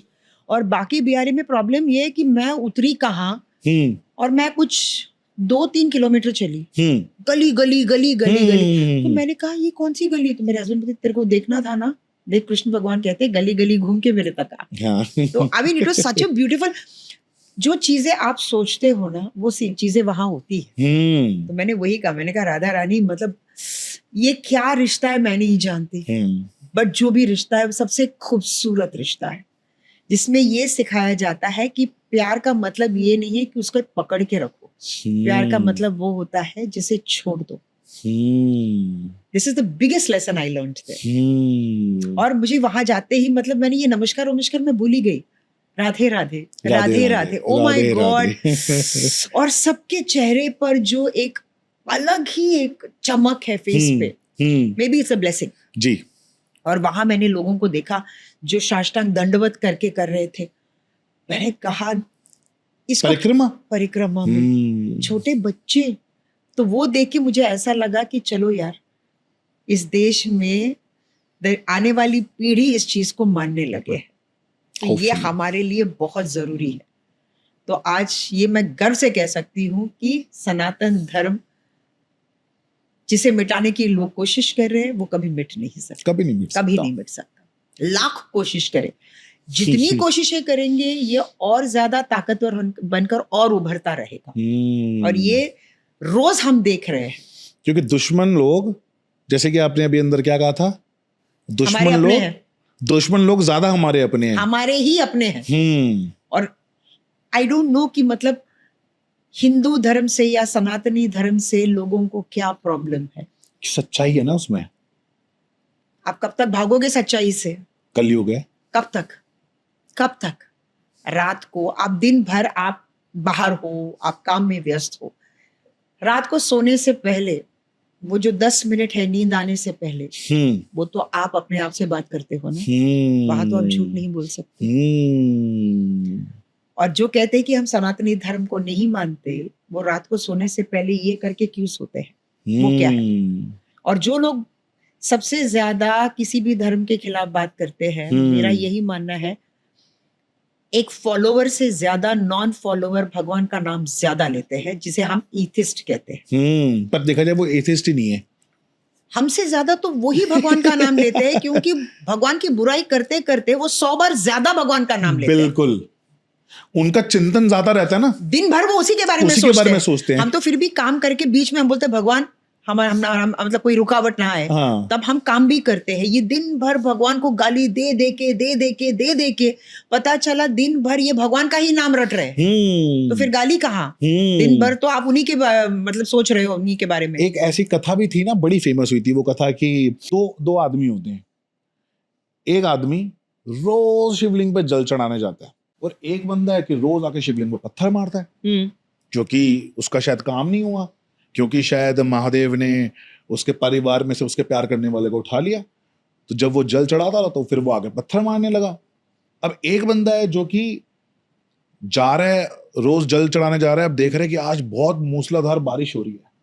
जो असली भक्त है, जो रोज जल चढ़ाने आता है, उसके मन में आएगा प्रभु आज सब खुद ही नहा रहे हो, अच्छा मेरी क्या जरूरत है, मैं कल आता हूँ, मैं ना बहुत भीग जाऊंगा, बड़ी दिक्कत हो जाएगी और आना मुश्किल है इतनी दूर तक।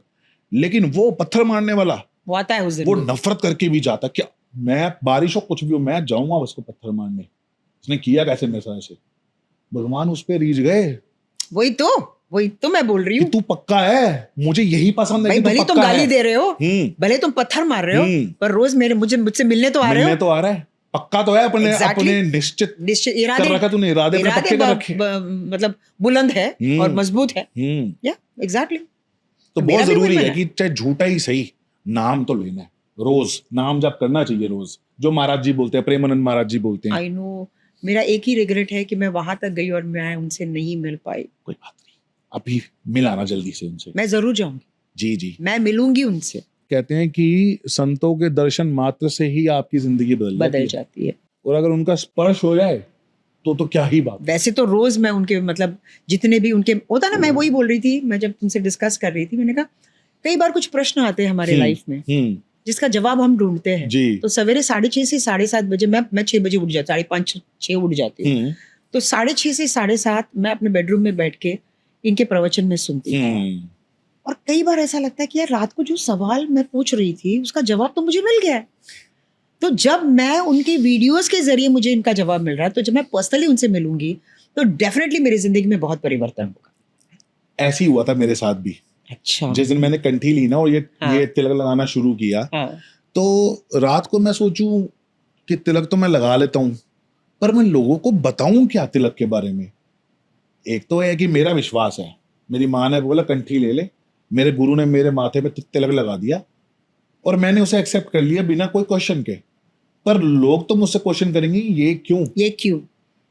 तो मैं सोचूं यार ये मेरे पास जवाब नहीं है। अबे मम्मी से पूछूं तो रात को तो मम्मी सो जाती है 9 बजे, क्या पूछूं। अब ये क्वेश्चन भी रात को ही है। सुबह उठा, नहा धो के अपना माला करी जैसे गुरुजी ने आज्ञा करी है, मैंने टीवी ऑन किया, महाराज जी की कथा लगा दी।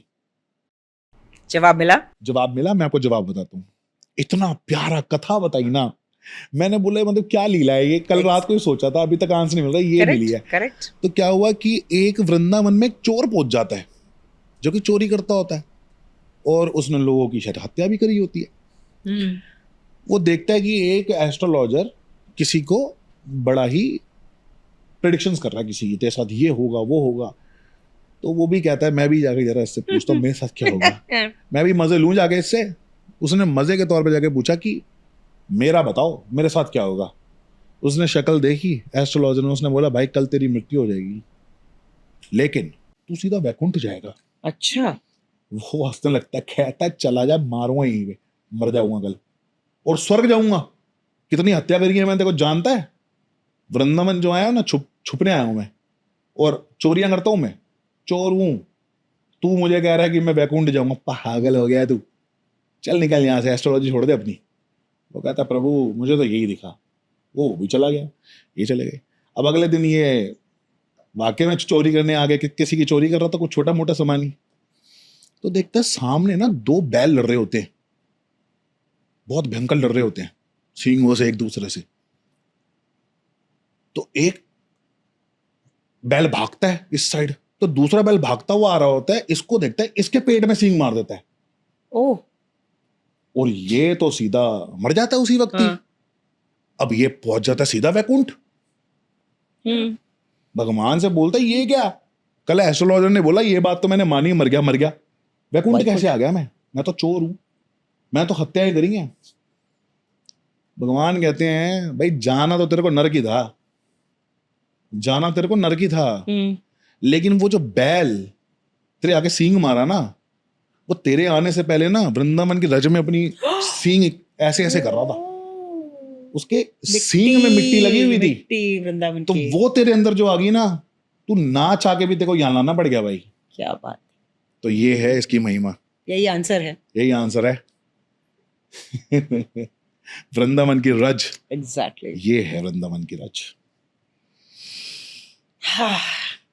हर एक चीज का कितनी प्यारी कथा है ना, और मजा आता है सुन के। अच्छा लगता है कि हम उस धरती पर पैदा हुए हैं जहां पर इतनी सारी कहानियां हैं जो सच में, मतलब ये कोई सिर्फ कहानियां नहीं है। एंड जब आप उस धरती पर पैर रखते हो ना, तो इतना पावन महसूस करते हो।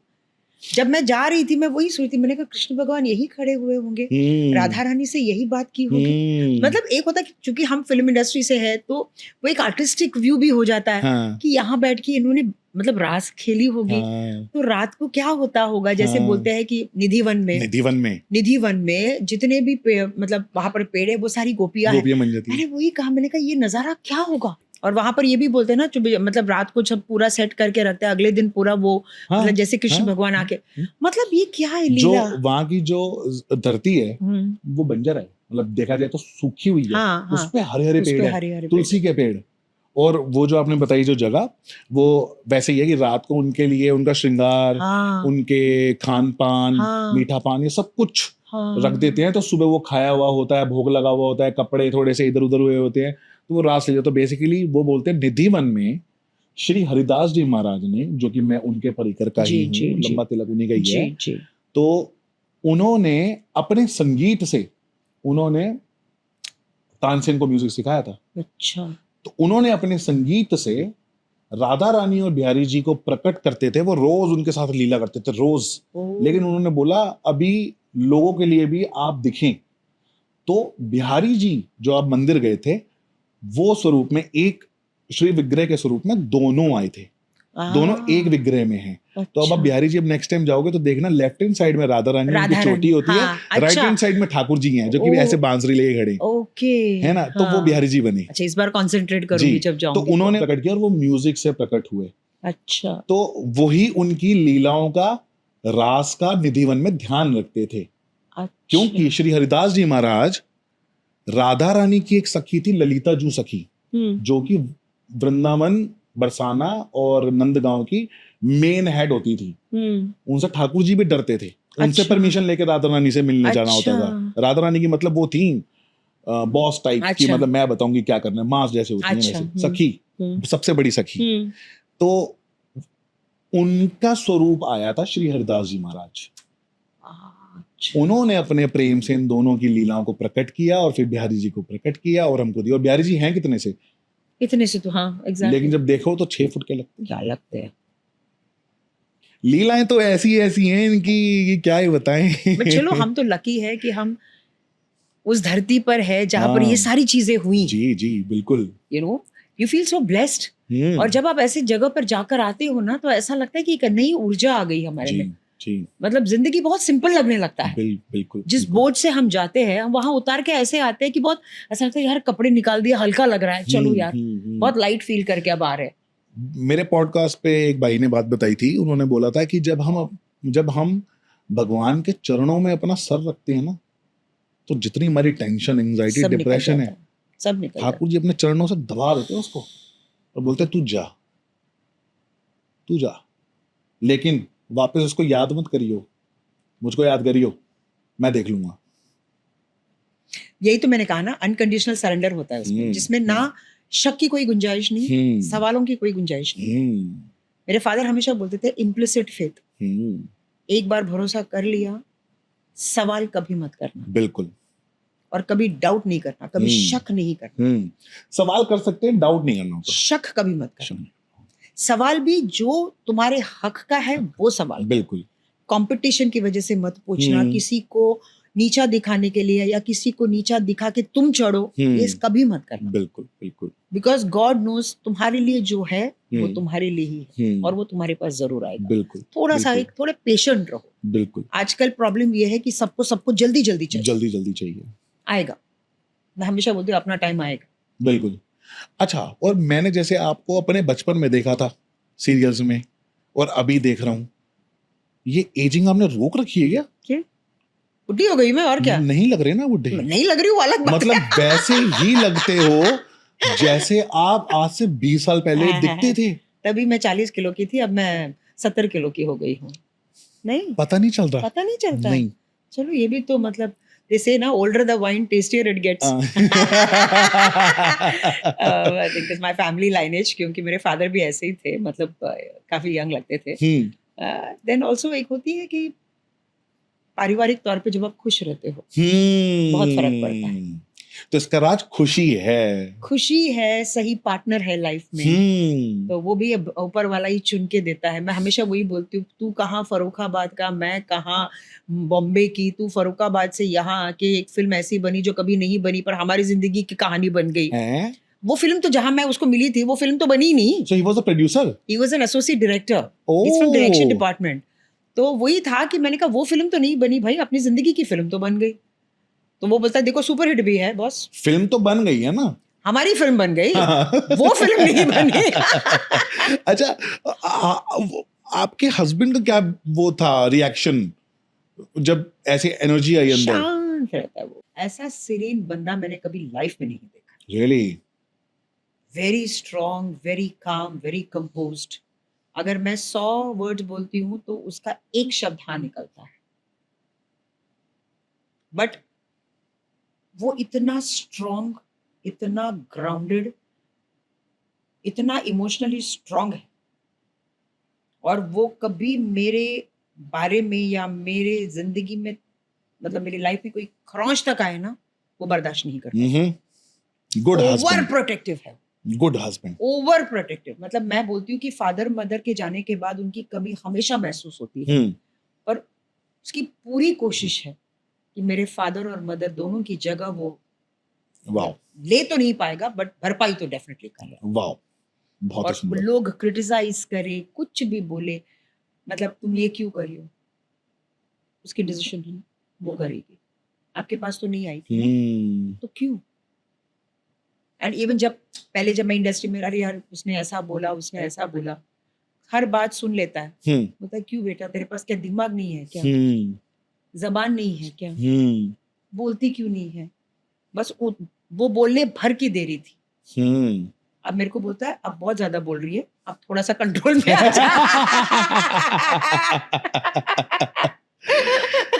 तो सुन रहे हो, छूट देने भर की दे रही थी। मैं वही बोलता, अरे भाई इतना बोलने को मैंने नहीं बोला, थोड़ा कंट्रोल में रह।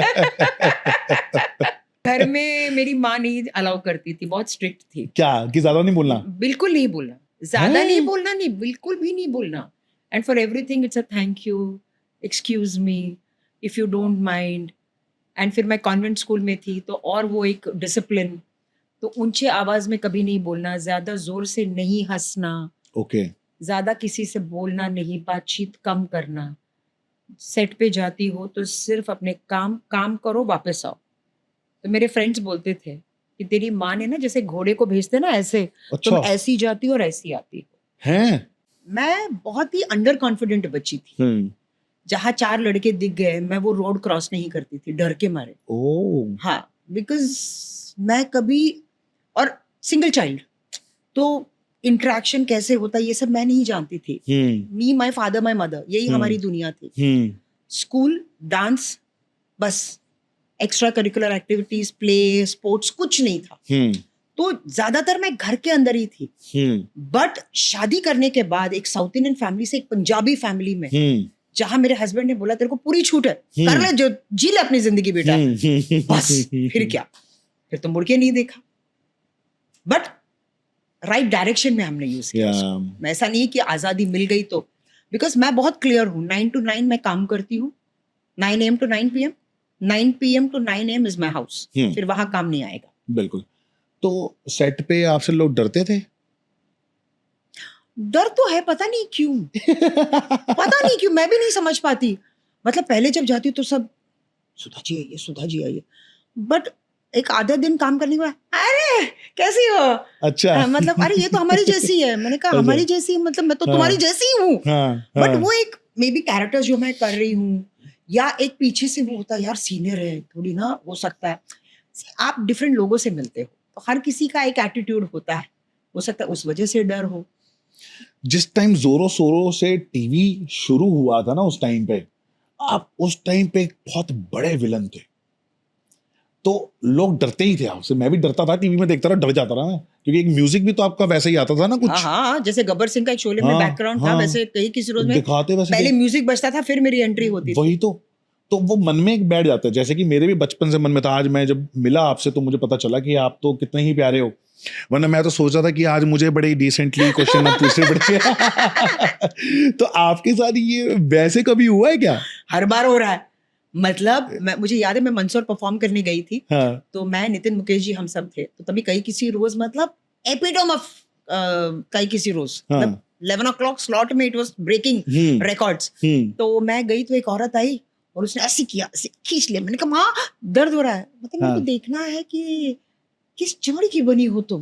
मैंने कहा क्यों भैया? मैंने कहा जो चमड़ी तुम्हारी है वही मेरी भी है। अरे नहीं नहीं, रमोला सिकंद की चमड़ी है। तो नितिन मुकेश जी मुझसे पूछ रहे कि सुधा जी क्या कर रही है?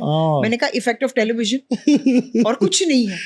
मतलब शी वांटेड टू नो कि ये औरत है क्या चीज। मतलब आए दिन वो किसी को मार रही है, बहू को जला रही है। अच्छा, तब भी लोग 11 बजे बैठते थे ये देखने के लिए कि रमोला आज किसको उड़ा रही है।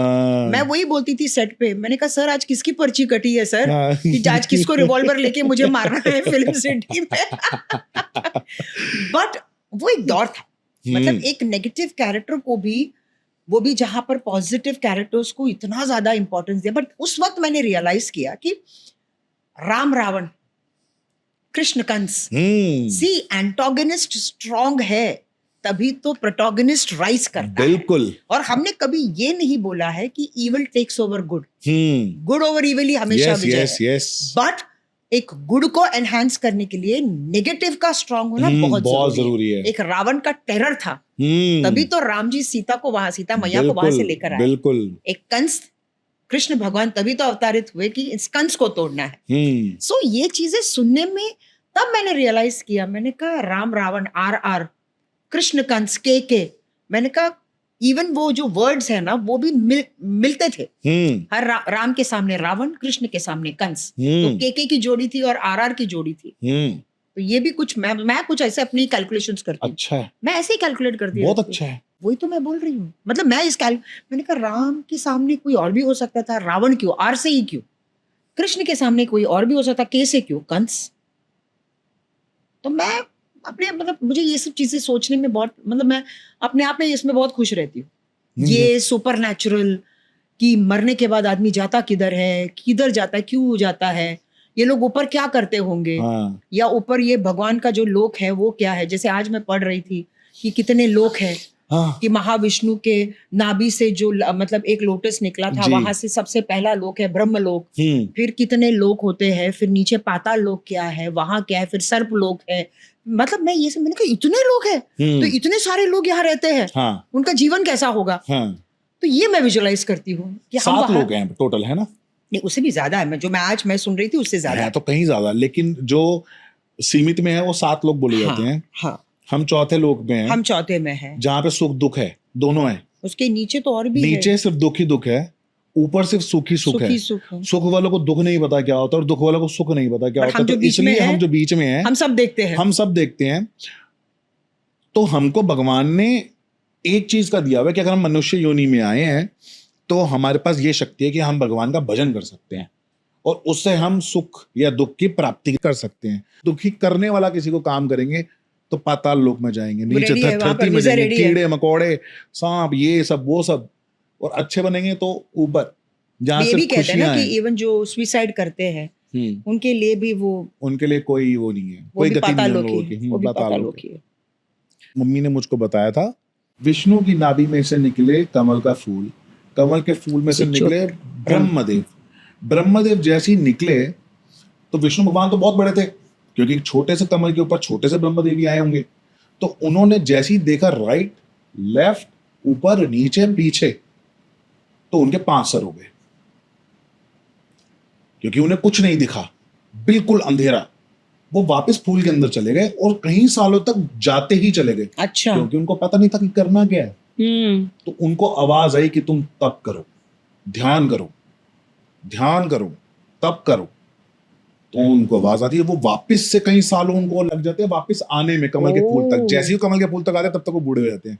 हाँ, अच्छा, इसीलिए ब्रह्मा को हम हमेशा उसी गेटअप में देखते हैं कि जवानी में तो हमने देखा ही नहीं है। बिल्कुल। तो जैसे ही वो आते हैं वो बूढ़े हो चुके हैं, अब उनको समझ में आता है कि मुझे तो सृष्टि का निर्माण करना है। तो उनके सबसे पहले हुए 4 मनु, जो कि उन्होंने अपने शरीर से निकाले 4 मनु। अच्छा। जैसे ही 4 मनु पैदा हुए, उन्होंने बोला कि हम विष्णु के चरणों में थे, हमको वहीं रहना है, आपने हमको क्यों पैदा किया। अब ब्रह्मदेव को शौक लग गया, मेरे पहले बच्चे और ये कौन सा भाव है इतना गंदा जो मुझे दुख दे रहा है। तो वो ये बोलकर चले गए चारों कि हमको तो सिर्फ विष्णु की वो करनी है, हमको नहीं पैदा करना चाहिए, तो वो बोलकर निकल गए। तो जब ब्रह्मदेव को रोना आया, उनके माथे पे शिकन बनी, गुस्सा आया, तो पैदा हुआ रुद्र। रुद्र रो रहा था जोर जोर के, धाड़े मार मार के, और क्या राक्षस और भूत प्रेत पैदा कर रहा था। अच्छा।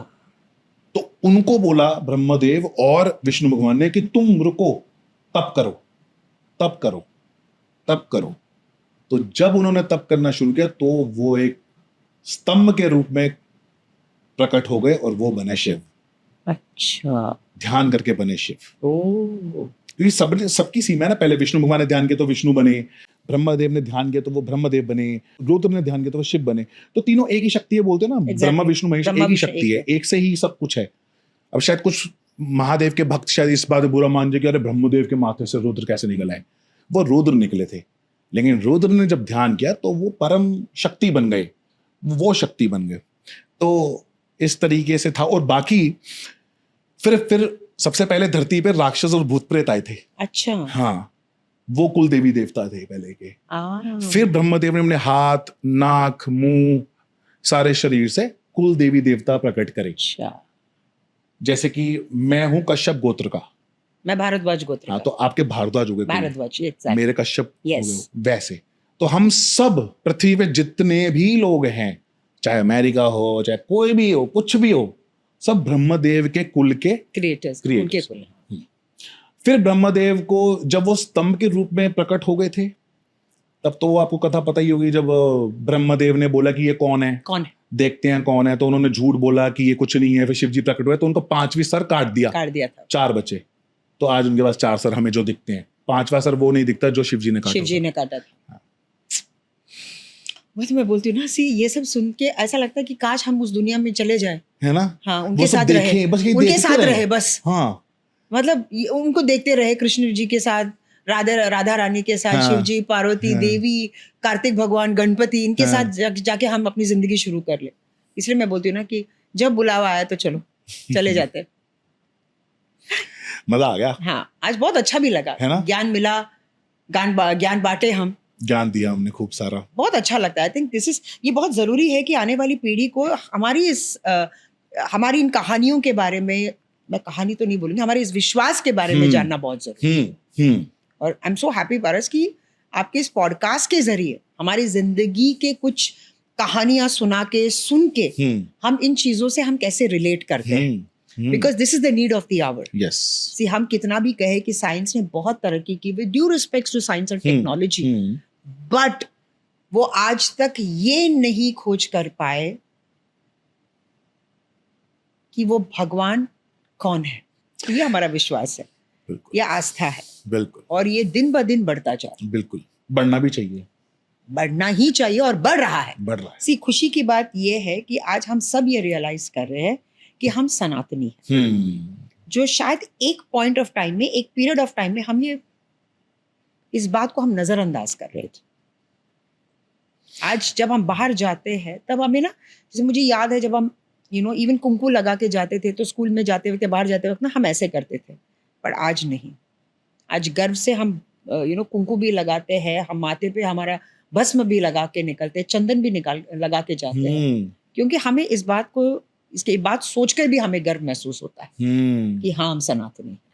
बिल्कुल। और ये बहुत एक परिवर्तन आ गया है हम में और आने वाले नस्ल में, आने वाली पीढ़ी में। बिल्कुल, बिल्कुल। And you are doing a great job Paras. Thank you. Podcast के जरिए आप बहुत अच्छी बातें सुना रहे हो, and coming from a person of this age, जहां पर लोग कहते हैं कि इस एज में तो जिंदगी को जीना चाहिए, और जीने का अलग अलग मतलब होता है। जी तो रहा हूं, इससे अच्छा क्या ही वही कहा कि जीने का अलग अलग मतलब होता है। वो मतलब, वो रास्ते पर न जाकर इस रास्ते को चुनना, ये मैं कहती हूँ कि ये भी ऊपर वाले ने ही सोच समझ के ये एक स्क्रिप्ट लिखी है कि आपके जरिए कुछ चीजें लोगों तक पहुंचे, और आप वो बहुत बखूबी कर रहे हो। बहुत क्योंकि मैं आपको फॉलो करती हूँ, थैंक यू मैं आपके हर पॉडकास्ट को सुनती हूँ, थैंक यू बहुत अच्छा लगता है। ये सब कृपा है राधा रानी की। ये Yes. तो मेरी तारीफ नहीं होती है, ये जो इस जुबान से जो ये राधा रानी और ठाकुर जी का नाम निकलता है ना, तारीफ तो उनकी होती है। और वो बुलवाते हैं मेरे से, मेरे में इतनी कहाँ क्षमता कि मैं उनकी इतनी बातें कर पाऊं, पर लोग जुड़ रहे हैं, सुन रहे हैं, यही बहुत बड़ी बात है। वो इसलिए क्योंकि इन बातों पर लोग विश्वास करते हैं, और आपकी जबान से जो निकल रही है अगर उसमें सच्चाई है तो लोग डेफिनेटली जुड़ेंगे, और अगर लोग जुड़ रहे हैं इसका मतलब है कि आपकी वाणी में सच्चाई है।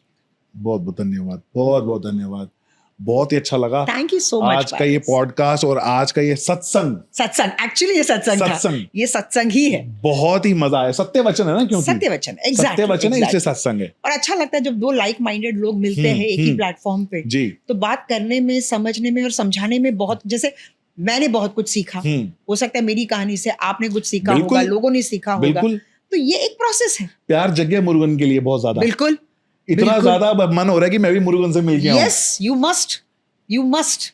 वो सबसे मतलब कलयुग के देवता है, आर्ट एंड कल्चर के देवता है, सबसे खूबसूरत कार्तिक भगवान है, तो आई थिंक उनमें इतनी हमारे भोले खूबियां बाबा हैं। के बेटे हैं, ऑफ कोर्स, और एक ही परिवार के हैं, भोले बाबा, देवी, गणपति, हमारे कार्तिक भगवान, सब एक ही परिवार के हैं, और सबकी अपनी अपनी आइडेंटिटी है। शायद वो एक ही परिवार है जो 4 रूप में उनकी पूजा की जाती है। बिल्कुल, शिव जी के, पार्वती देवी, फिर गणपति और कार्तिक भगवान।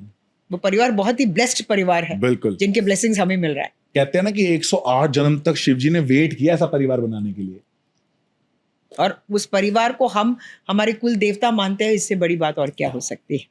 बहुत ही सुंदर, बहुत ही सुंदर। Thank you Paras, thank you so much. बहुत ही मजा आया आज के पॉडकास्ट में। जल्दी फिर से करेंगे पॉडकास्ट, फिर से मिलेंगे जल्दी, और माता रानी करे आप इस साल बीच में कर लो एक और चौकी। मैं बिल्कुल करूंगी, और तब मैं बोलूंगी कि पारस ने मुझे ये आदेश दिया है। माता रानी, आदेश नहीं, वो माता रानी ने आपके थ्रू से ये बुलवाया है। हाँ। हो सकता है इसके पीछे भी कोई राज हो, पता नहीं, और अगर होगा तो मैं अपने आप को धन्य महसूस करूंगी। Thank you so much. जय माता दी। जय माता दी। जय। मुरुगन में कैसे बोलते हैं? मुरुगन का हरो हरा। मुरुगन हरो हरा। राधे राधे। राधे राधे।